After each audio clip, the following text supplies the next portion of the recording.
आप सभी को राधे राधे। मैं फिर से लेकर आई हूँ एक और कहानी। उम्मीद करती हूँ ये सारी कहानियाँ आप सभी को अच्छी लगती होंगी ज़रूर। तभी तो आप इतने ध्यान से और प्यार से सुनते हैं।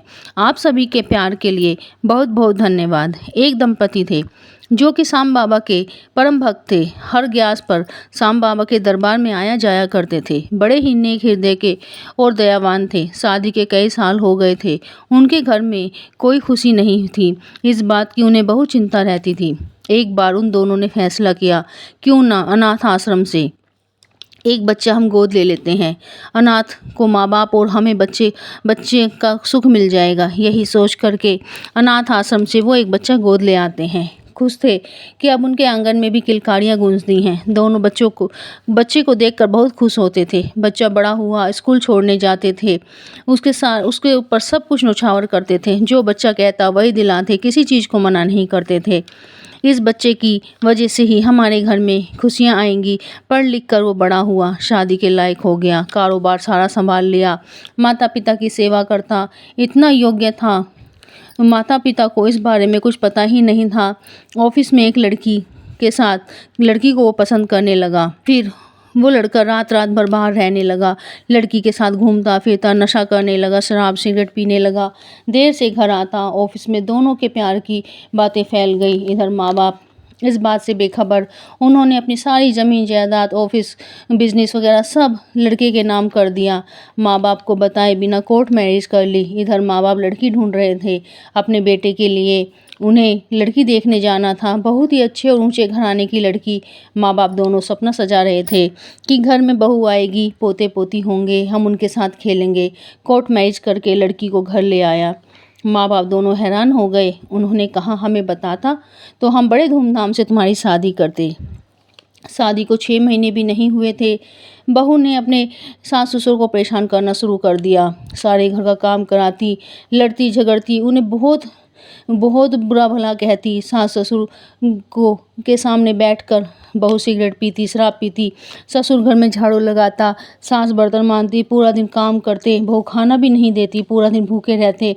धीरे धीरे तबीयत खराब होने लगी। बेटा कुछ नहीं कहता था अपनी बीवी से। एक दिन पत्नी बोली, मैं जब इस घर में रहूंगी इन दोनों बूढ़ा बुढ़ियाओं को घर से निकाल दो, नहीं तो मैं घर छोड़कर चली जाऊंगी। लड़का बोला, मैं तुम्हारे बिना नहीं रह सकता। कमरे के बाहर खड़ी माँ सुन रही थी। आंखों से आंसू बह रहे थे। बिजली सी टूट पड़ी। हे भगवान, हमें उठा लो, उठा लो। अब जीना किस चीज़ के किस लिए जीना है। अपने पति को सारी बात बताई। दोनों रोने लगे।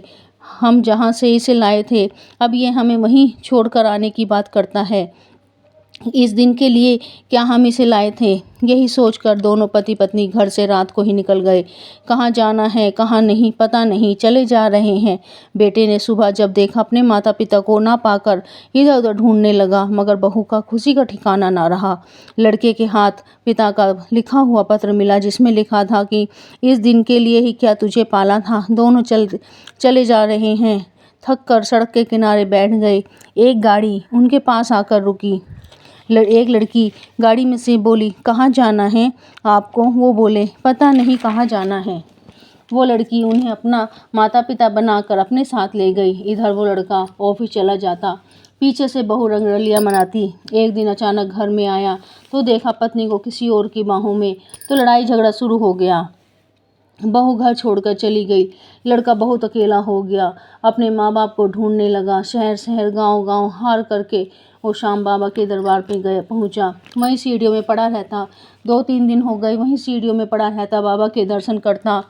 और फिर एक दिन 11 को बाबा के दर्शन करके बाबा से कहकर माता पिता को ढूंढने के लिए निकल पड़ा। जिस लड़की के साथ माता पिता गए थे उनका एक ढाबा था।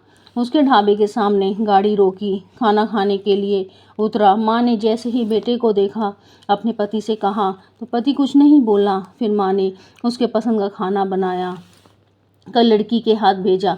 जैसे ही खाना खाने खाना खाया, उसे माँ का स्वाद आया, माँ के हाथ के खाने का स्वाद आया। तब पूछा, खाना किसने बनाया है? लड़की बोली, मेरी मम्मी पापा, हम तीनों मिलकर खाना बनाते हैं। तो उस लड़के ने बोला, मुझे अपने मम्मी पापा से मिलवा दो। लड़की ने उस लड़के को अपने माँ बाप से मिलवाया।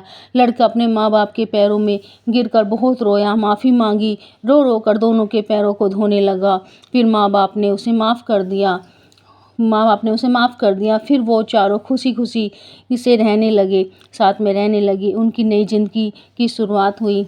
ये सब बाबा का ही आशीर्वाद था कि बाबा के दर पर गया, माफ़ी मांगी तो बाबा ने उसे माफ़ कर दिया। उनके बिछड़े हुए माँ बाप के साथ एक बहन से भी मिलवा दिया।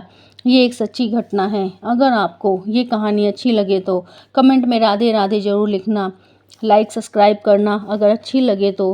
फिर मिलेंगे एक और नई कहानी के साथ। राधे राधे।